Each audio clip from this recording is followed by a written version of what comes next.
How far off are the New York Giants from getting back on track? We're talking that, plus we'll hear about a relatively new medical procedure for knee issues with former NFL defensive player turned broadcaster Solomon Wilcots.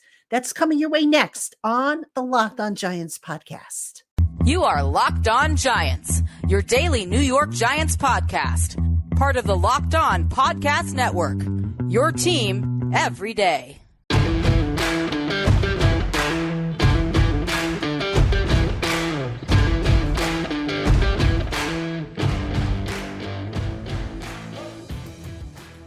Today's episode of the Locked On Giants podcast is brought to you by FanDuel. Make every moment more. Right now, new customers get $200 in bonus bets if their first bet of $5 or more wins. Visit FanDuel.com/LockedOn today to get started. Hello, New York Giant fans, and welcome to another edition of the Locked On Giants podcast, part of the Locked On Podcast family, your team every day. My name is Patricia Traina, P-Train, credentialed member of the New York Giants media covering the Giants for Locked On and, of course, over for Giants Country. And thank you so much for tuning in, making us your first listen of the day, or if you watch on YouTube, your first watch of the day. And on today's Locked On Giants podcast, as promised, I have Solomon Wilcots, former NFL defensive back. He's also a broadcaster. And we're going to talk a little bit about Giants football, and then we're going to pivot towards a little later on in the show. We've got a very special guest who's going to join us, who is going to talk about a special medical procedure, a groundbreaking medical procedure that can help athletes as well as us humans, our normal humans who have knee issues.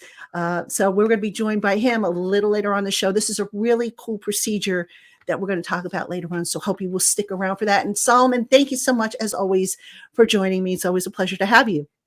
Well, Patricia, it's always great to be on with you, and I appreciate you having me on today. Anytime, my friend, anytime. So, Solomon, let's get right to work here. The New York Giants coming off a disappointing 6-11 season. The year before, 9-7-1 playoff bound. When you look at this Giants team, what are they closer to being? Are they closer to being that 9-7-1 team or the 6-11 team, or are they somewhere in the middle, would you say?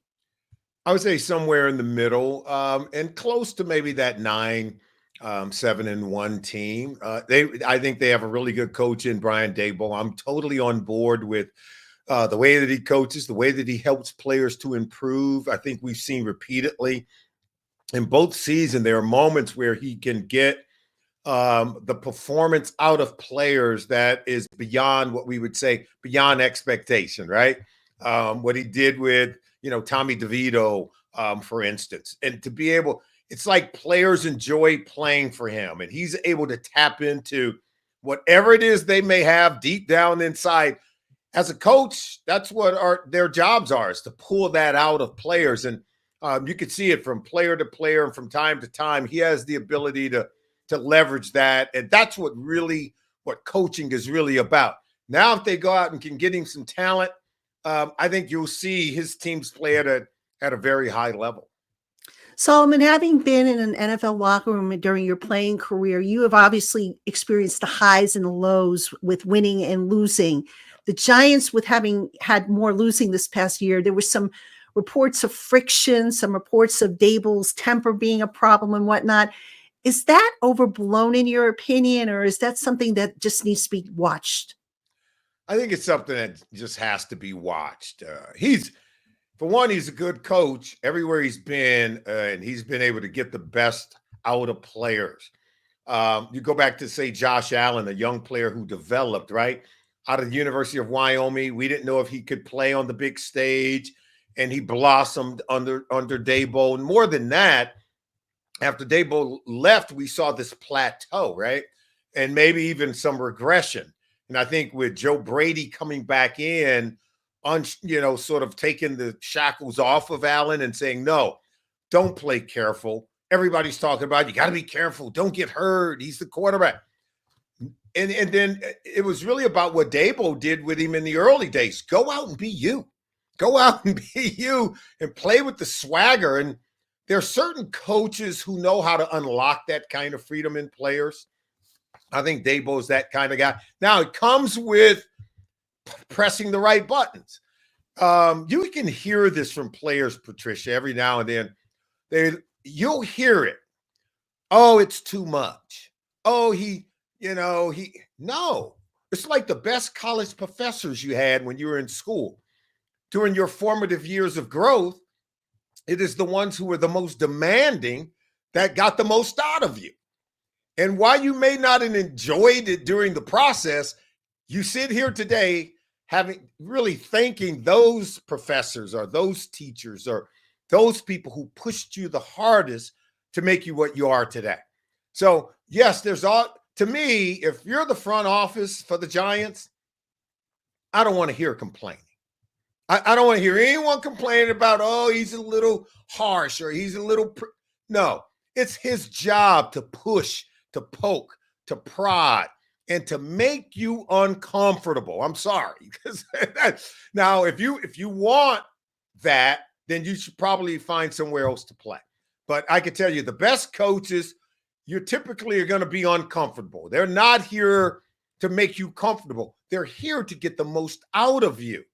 And coaches who really are poking and prodding and pushing and being demanding, they tend to get the most out of the players. And usually when the careers are over and you're checking your resume for Pro Bowls and championships, you're going back to thank them later. Okay. So I don't have a problem with it. All right. Now, that said, there is a possibility. The Giants already, they fired the special teams coordinator, Thomas McGahee. Wink Martindale resigned. There is a chance that offensive coordinator Mike Kafka might move on.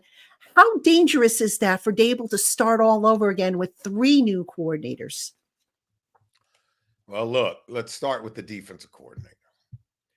It's probably good because there were some serious issues there. And I'm not here to blame anyone, but you remember the 85 Bears, right? You remember that Super Bowl. And while I was a big fan of Buddy Ryan, I was not a fan of how players carried 2 coaches off, right, after the Super Bowl. Now, that tells you something, Patricia.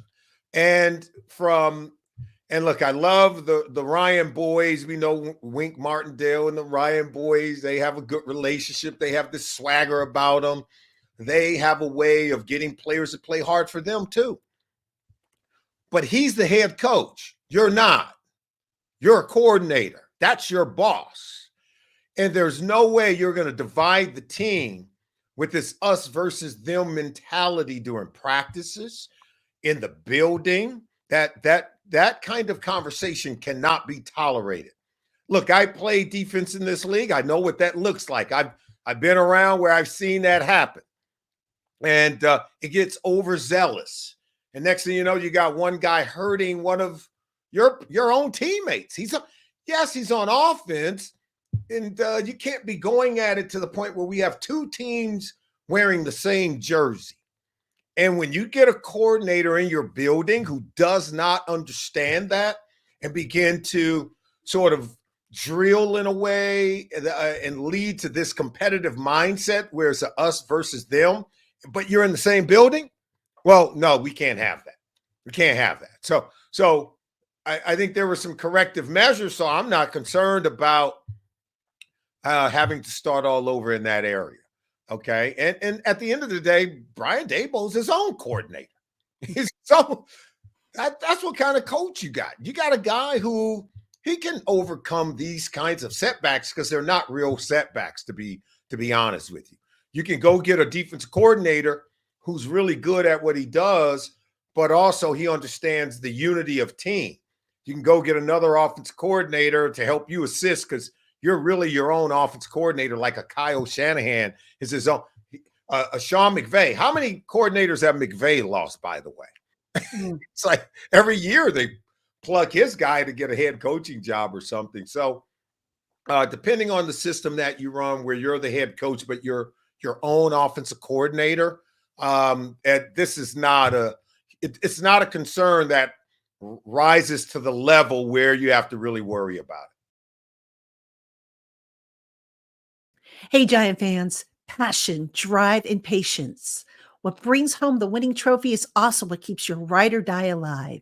eBay Motors has everything you need to maintain your vehicle and level it up to peak performance. From superchargers, roof racks, exhaust kits, LED headlights, and more. Whether you're into speed, power, or style, eBay Motors has got you covered. With over 122 million parts for your number one ride or die, you'll always find exactly what you're looking for. And with eBay's Guaranteed Fit, your part is guaranteed to fit your ride every time or your money back. Because with eBay Motors, you're burning rubber, not cash. And with all the parts you need at the prices you want, it's easy to turn your car into the MVP and bring home that win. So keep your ride or die alive today at ebaymotors.com. Eligible items only, exclusions apply. eBay's Guaranteed Fit only available to U.S. customers. Solomon, one of the big divisive players amongst the fan base, Daniel Jones. Now, some people will say he can't show anything because he's played behind a bad offensive line, a historically bad offensive line, gave up the second most sacks in league history, 85 last year. Some people say that he regressed. When you look at Daniel Jones and the limited playing time he had before the neck injury, did he regress? And do you think he's still the answer moving forward? I think all of the above is true. I think bad offensive lines. So, you have to play a style of play where you're running all the RPOs and you're going to have to be a part runner, part passer.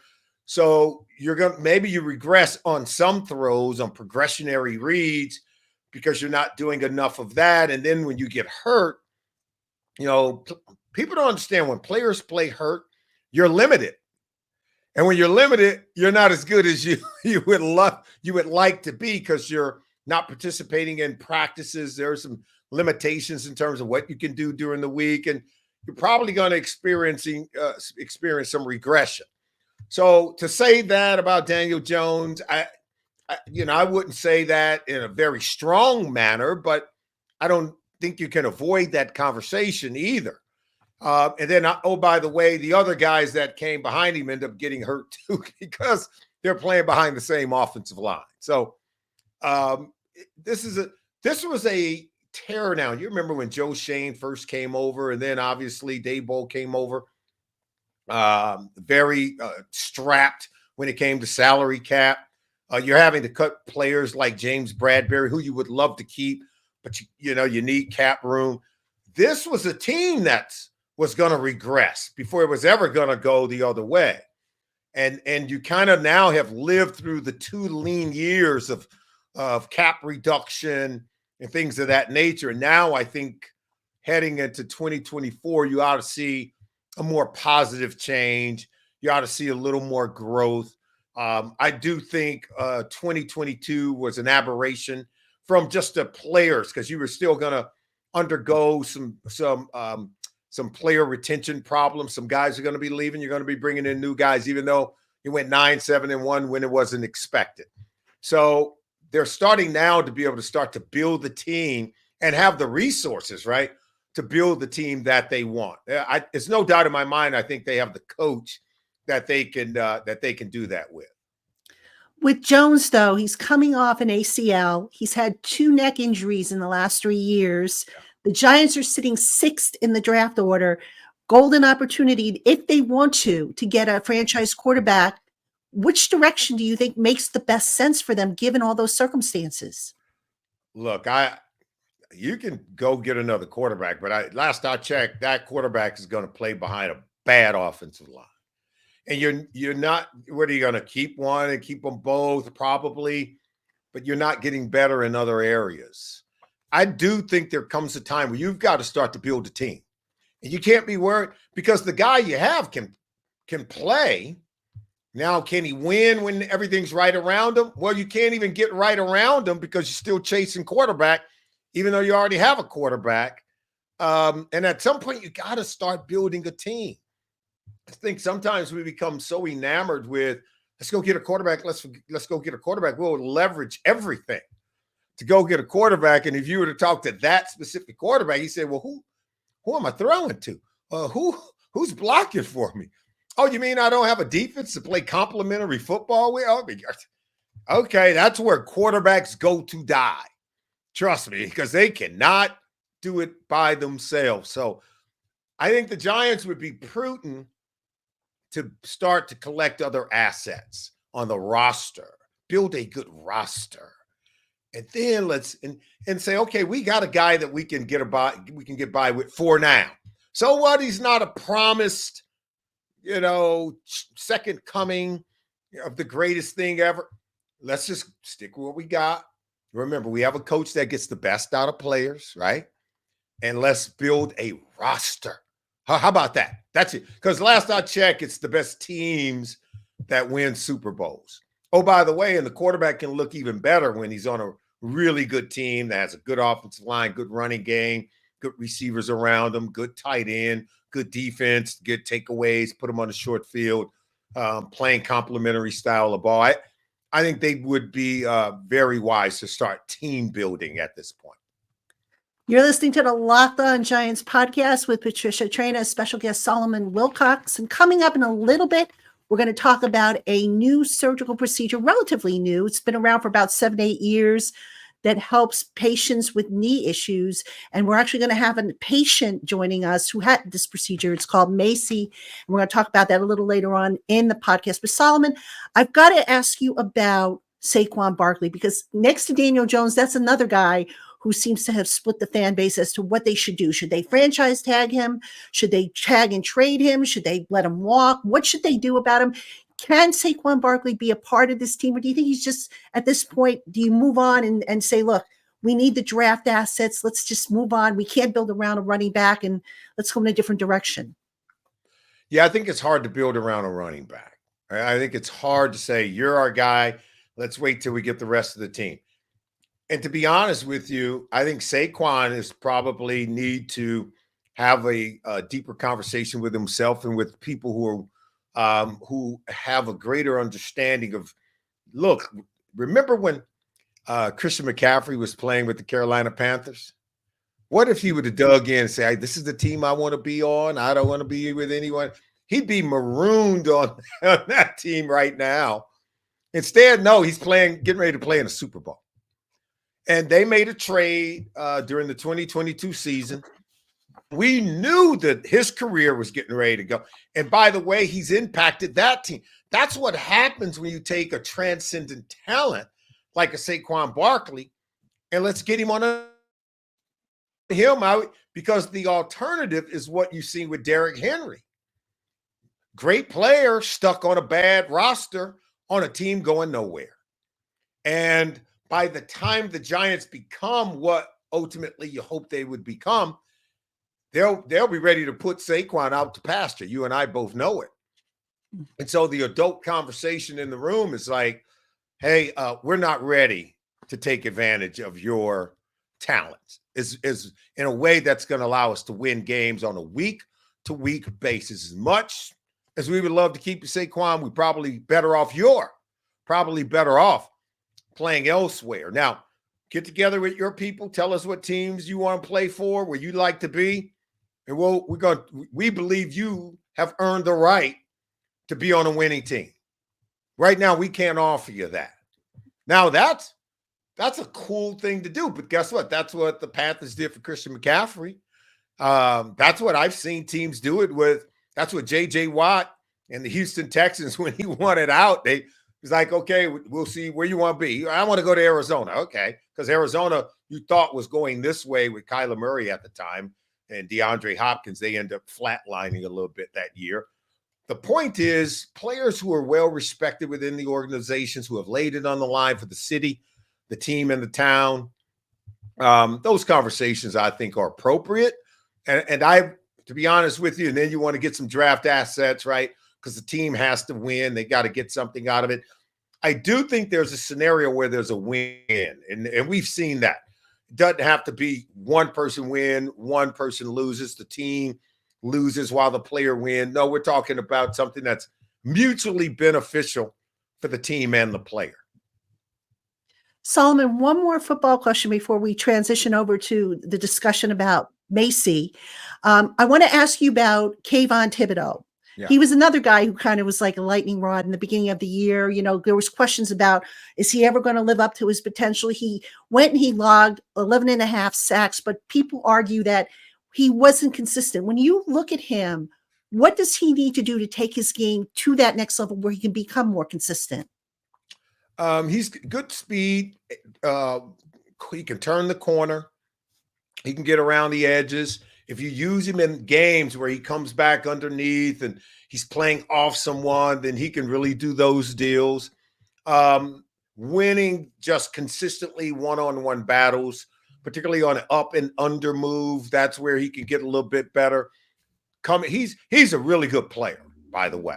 He is the guy you want. But problem is that there's no multiple guys on. If you look at the real great rushers, that every year, say like a Myles Garrett, they've had another interior guy or another guy on the edge that you can play off of. J.J. Watt's had that. T.J. Watt has it in Cam Hayward.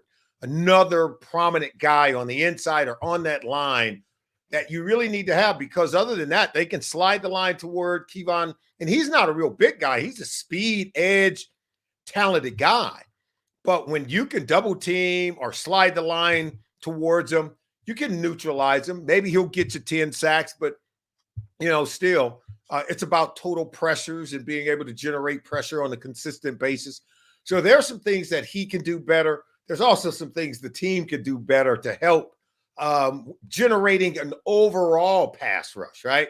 And he's part of that, but there's no way you're going to have one guy that really your pass rush is one guy.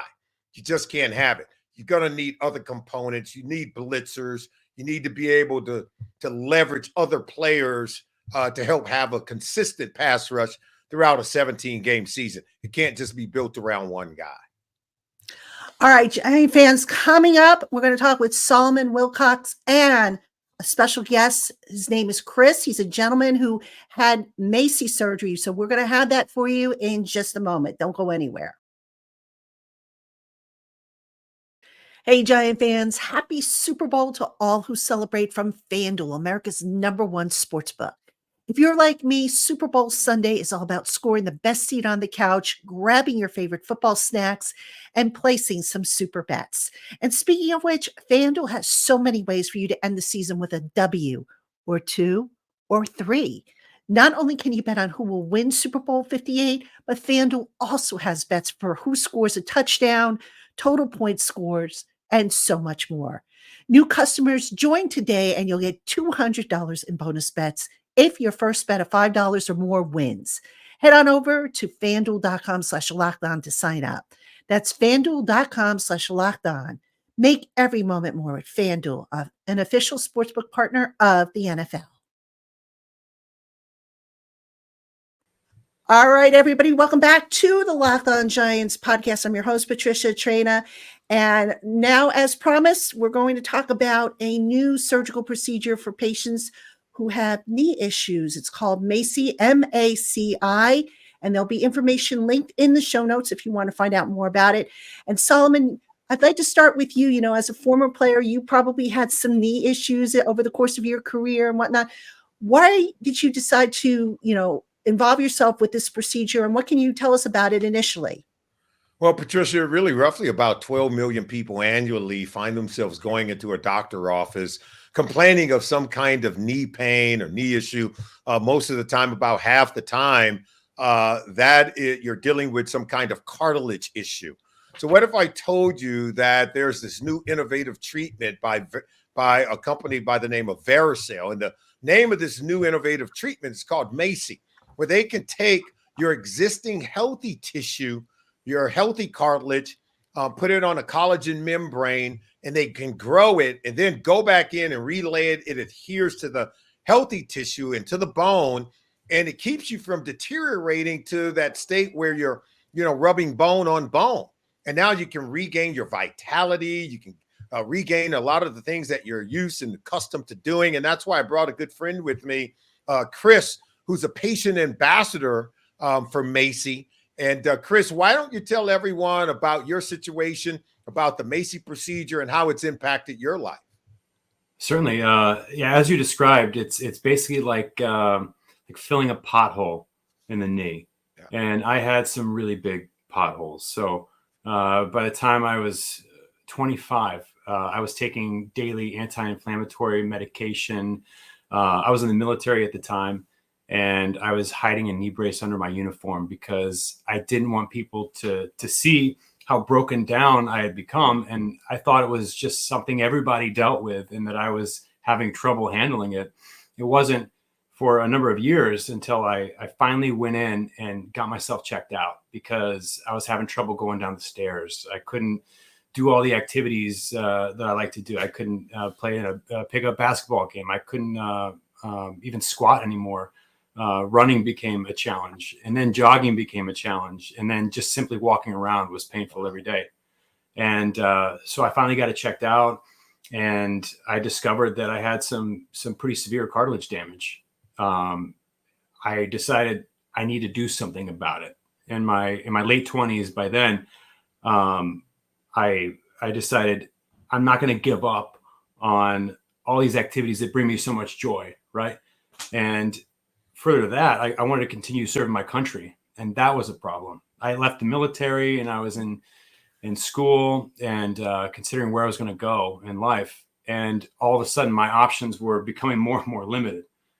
So I went in and I got an MRI done, confirmed that it was indeed this cartilage defect.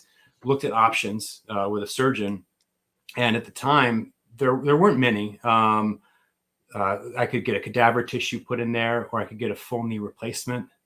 Neither option would provide me the opportunity to get back to 100%, right? And the doctor straight up said, "You're never going to run again. Get used to swimming, or maybe a stationary bike." And for me, that wasn't good enough. So I sought a second opinion, found a great surgeon in a hospital in the DC area, and he told me about Macy, which I'd never heard of. So he basically took out the paperwork in the office, drew out what the procedure consisted of, and used that metaphor about the potholes, right?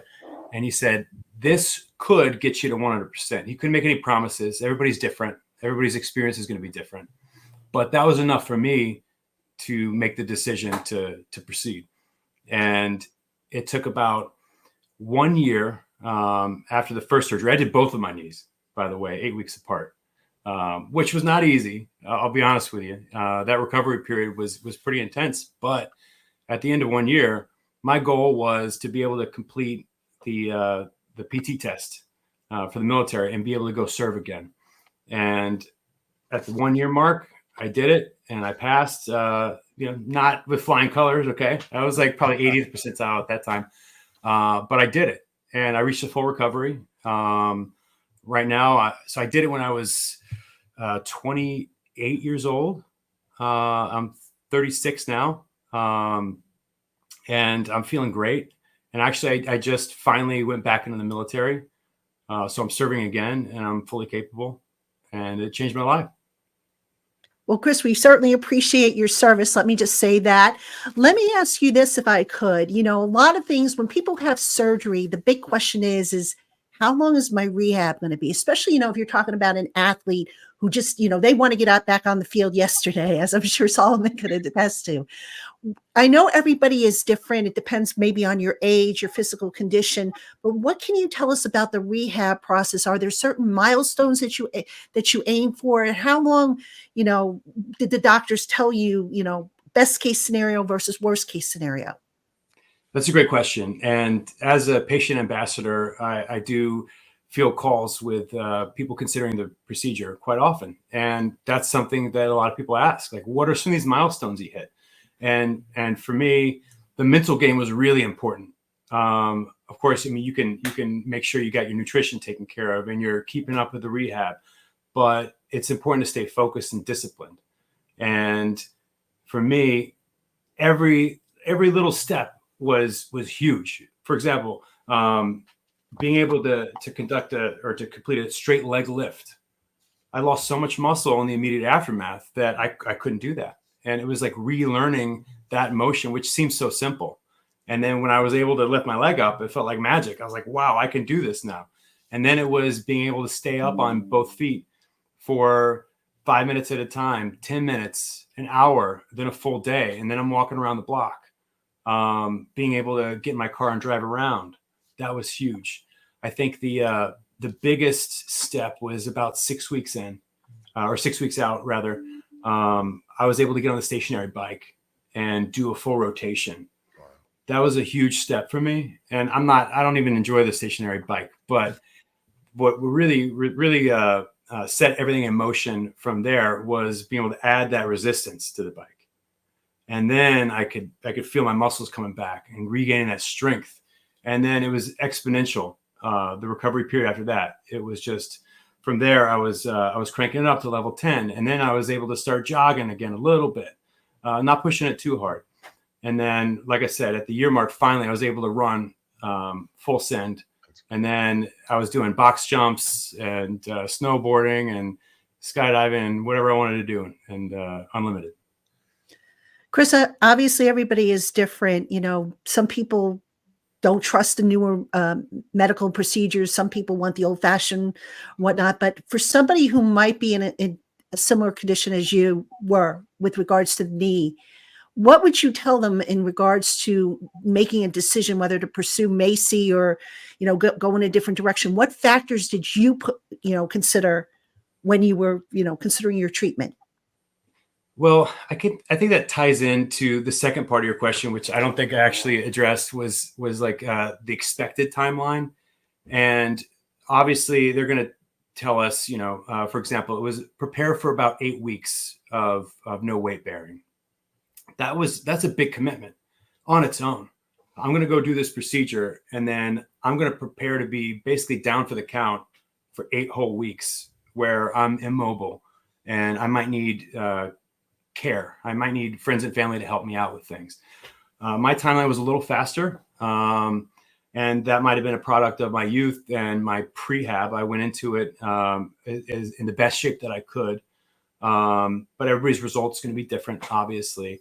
I think that to answer this question, the decision point was I looked at all the options and nothing else provided that potential for a full recovery. Yeah. And that's what sold it for me. But it was a challenge of timing. Like, do I wait and do it later on down the road when I absolutely can't move at all and there's no other option, or do I just knock it out now? My only regret in this is that I didn't do it sooner. And I'm really happy with how it turned out.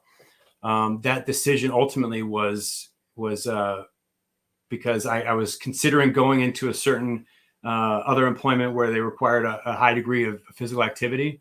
And I was really passionate about it, and I wasn't able to do it. So that was enough to make the change. Like, this is what I'm passionate about. This is what I'm going to go for. And something needs to be done. I'm just going to do it now. All right. Now, I don't know if you can answer this question or Solomon can answer it, but I'm going to ask it anyway. Obviously, this sounds like a really big breakthrough, if you will, for athletes who have the wearing down of the knee cartilage, from the running and the pounding, and not just football players, basketball, anybody who does any kind of starting motion or whatnot. That being said, are there statistics as far as, the incorporating of this procedure in sports medicine that you guys know of? And if so, is there a success rate or is that data available? Do you know that data? No, what we would tell you is that this is a procedure that has been approved by the FDA for people between the age 25 and 55. It's only for the knee. And really, you should go to the website at macy.com to consult with your doctor and to get a better feel for if it's right for you. Every single person is different, right? Every injury is different. Every defect is different. So that's what we would suggest, is to go to the website to find a doctor in your area at macy.com, maci.com. And those questions are better answered by the doctors. Gentlemen, I want to thank you for coming on, sharing information about Macy. And again, folks, we will link the information in the show notes. That's going to do it for today's episode of Locked On Giants. I'm Patricia Traynor for Solomon Wilcots, and for Chris, Thank you for joining us, and we will see you again tomorrow, Giant fans.